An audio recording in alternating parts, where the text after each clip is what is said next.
Greenland's ice sheet is melting faster than anyone predicted, and what happens next could redefine every coastline you know. The world's second-largest ice mass holds enough frozen water to raise global sea levels by over 7 meters. That's not a distant threat. That's geometry waiting to happen. But here's what nobody tells you. The ice isn't melting evenly. It's collapsing in patterns scientists didn't expect, and some of those patterns suggest we've already crossed a point of no return. By the end of this video, you'll understand why Greenland isn't just some frozen island up north. It's the loaded gun aimed at every coastal city on Earth, and the trigger is already halfway pulled. You've probably seen Greenland on a map. It looks massive, often bigger than Africa depending on which projection you're looking at. That's the Mercator distortion playing tricks on your perception. But here's the thing. Even when you correct for that cartographic lie, Greenland is still enormous. It's the world's largest island, covering over 2 million square kilometers.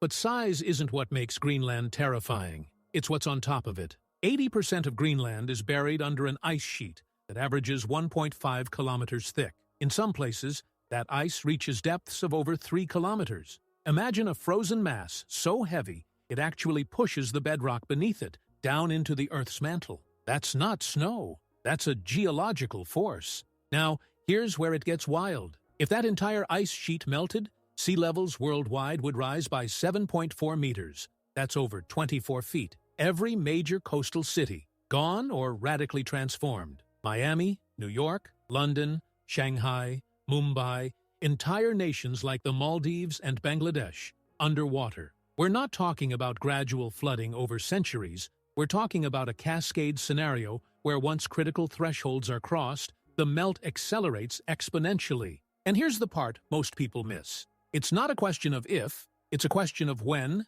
and how fast. Because the melting has already started, and it's accelerating in ways that defy older climate models. Scientists have been monitoring Greenland's ice loss for decades using satellites, ground stations, and increasingly sophisticated remote sensing technology. The data is terrifying. Between 2000 and 2019, Greenland lost approximately 3.8 trillion tons of ice. That number is almost impossible to conceptualize. So let me put it differently. That's enough meltwater to fill over 1.5 billion Olympic-sized swimming pools.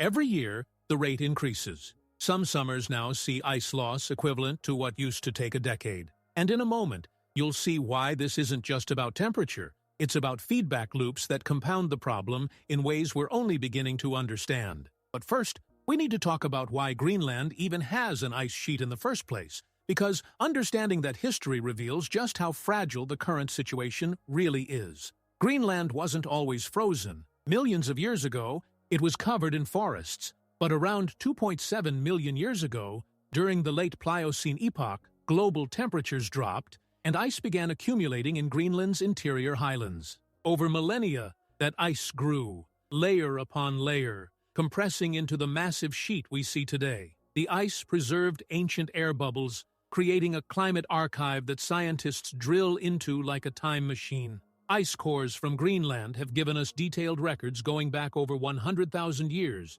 showing cycles of warming and cooling. But here's the kicker. None of those ancient warming events happened as fast as what we're seeing now. The current warming trend is occurring at a rate roughly 10 times faster than any natural cycle recorded in those ice cores. That's not a natural fluctuation. That's a disruption. So, what's causing the melt? The obvious answer is rising temperatures. But the reality is more complex and more insidious. Air temperature is only part of the equation. Greenland's ice sheet is being attacked from above and below. From above, warmer summers create vast melt ponds on the ice surface. These dark pools absorb more sunlight than white ice, heating up and melting even faster. This is called the albedo effect, and it's a vicious cycle. More melt creates darker surfaces, which absorb more heat, which creates more melt. But here's where it gets worse. That meltwater doesn't just sit there. It drains down through cracks and moulins, vertical shafts that plunge hundreds of meters into the ice.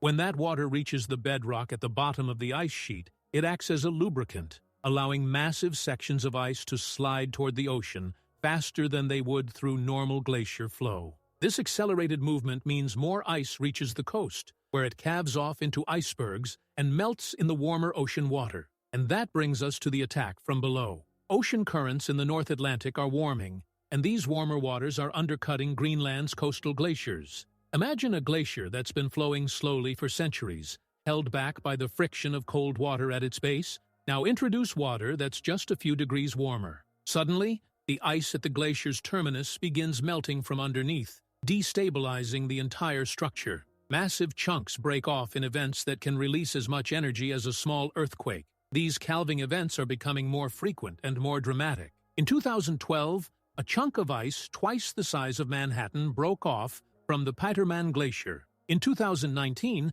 enough ice melted in a single day to cover the entire state of Florida in over 2 inches of water. These aren't anomalies anymore. This is the new normal, and it's accelerating. But here's the truly disturbing part, the part that should keep climate scientists up at night. We're starting to see irreversible tipping points. There are sections of Greenland's ice sheet that have already passed the threshold of no return. Even if global temperatures stabilize tomorrow, those sections would continue melting for decades, possibly centuries, because of the feedback loops already in motion. The Northeast Greenland ice stream, one of the largest and previously most stable, is now showing signs of rapid destabilization. Satellite data reveals that the ice shelf holding it back has thinned by over 40% in recent years. When that shelf collapses, and many experts believe it's when, not if, the ice stream will surge into the ocean at an unprecedented rate. That single event could contribute over a meter to global sea level rise. And it's not alone. Similar instabilities are appearing across Greenland's coast. Now, let's talk about what this means for the rest of the world, because Greenland's fate isn't isolated. When massive amounts of fresh water from melting ice pour into the North Atlantic, it disrupts ocean circulation patterns that have been stable for thousands of years. The Atlantic meridional overturning circulation, which includes the Gulf Stream, relies on a delicate balance of temperature and salinity to function.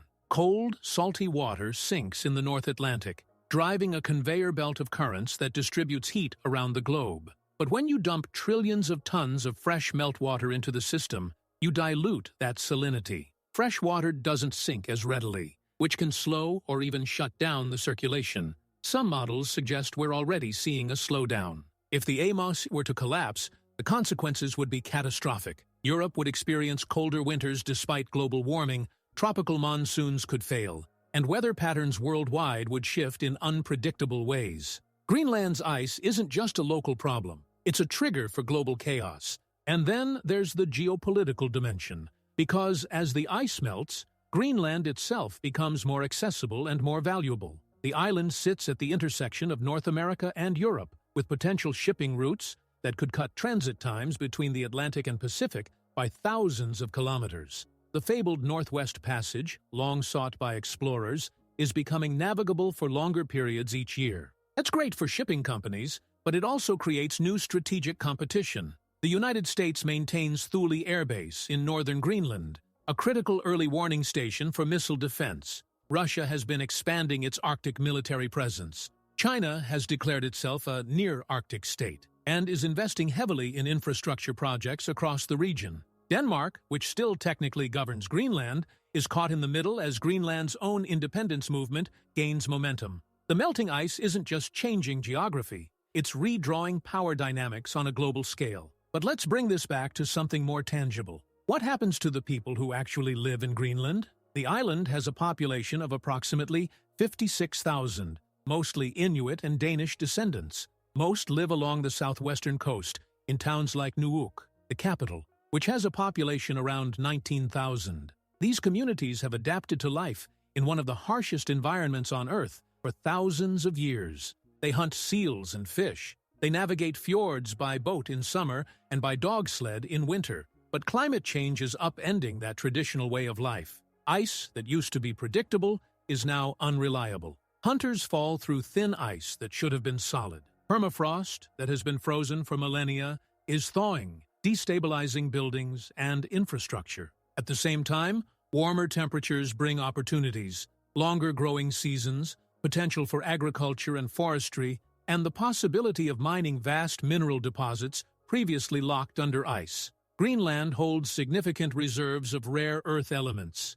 critical for modern electronics. But exploiting those resources comes with environmental and cultural costs that many Greenlanders are fiercely debating. Here's a paradox worth considering. Greenland is both a victim of climate change and a potential beneficiary. Melting ice makes the island more economically viable, but it also contributes to a global catastrophe. Greenland's leaders are walking a tightrope between development and responsibility, between leveraging newfound wealth and acknowledging their role in the planetary crisis. It's a microcosm of the larger dilemma facing humanity. Do we prioritize short-term gain or long-term survival? Now, let me hit you with some numbers that illustrate just how fast things are changing. In the 1990s, Greenland was losing approximately 34 billion tons of ice per year. That was concerning, but relatively slow. By the 2010s, that rate had increased to approximately 280 billion tons per year. That's more than an eightfold increase in just 2 decades.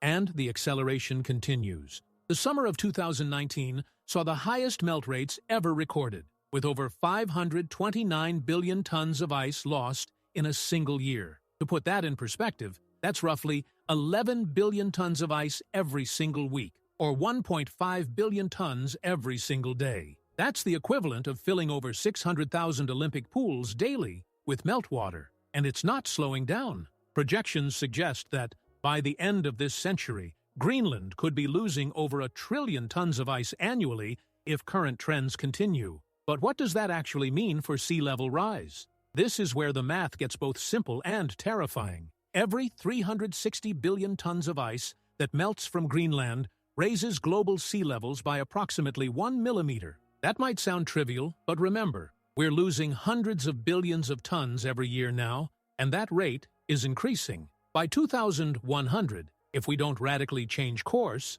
Greenland alone could contribute anywhere from 10 to 50 centimeters of sea level rise, with some worst-case scenarios suggesting over a meter. And Greenland is just one piece of the puzzle. Add in Antarctic ice loss, thermal expansion of warming oceans, and melting mountain glaciers worldwide, and you're looking at total sea level rise that could exceed 2 meters by the end of the century. That's enough to displace hundreds of millions of people and reshape global civilization. Here's where skeptics often push back. They say, the ice has been melting for decades. Where are the catastrophic floods? And that's a fair question, but it misunderstands how sea level rise works. It's not like flipping a switch. It's cumulative and accelerating. Coastal cities are already experiencing more frequent flooding during high tides and storms. Miami has invested billions in pumps and raised roads. New York is building massive storm surge barriers after Hurricane Sandy revealed how vulnerable the city is.